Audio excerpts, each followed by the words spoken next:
रहे की रहे कसाई,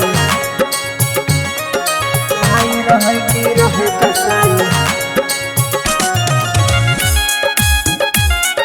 म्यूजिक बाय विकास बेतिया।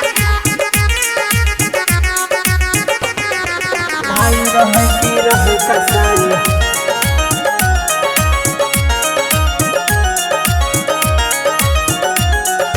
भाई रहे की रहे कसाई, अपना बहन के दिल के कनाई। घोर कलयुग अइले हो भाई, 9 साल में अपना बहन के दिल के सुना माई बनाई।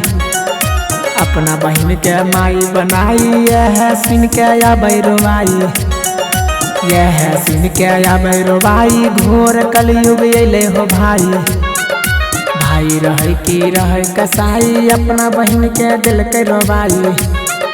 बहन के दिल के जिंदगी बिगाड़, नहीं रखल के राखी के लाज, नहीं रखल के राखी के लाज। भाई रहे की रहे कसाई,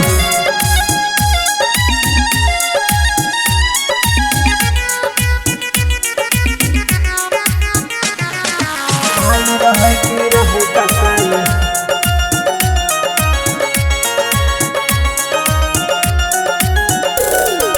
सोशल मीडिया यूट्यूब पर चले खाली एकरे खिस्सा, सागा भाई बहन के चलीसा।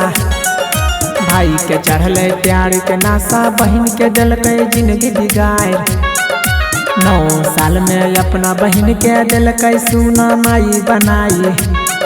बहन के दिल के जिंदगी बिगाड़, नहीं रखल के राखी के लाज, नहीं रखल के राखी के लाज। भाई रहे की रहे कसाई, यह सुन के आबै रोवाई। घोर कलयुग अइले हो भाई।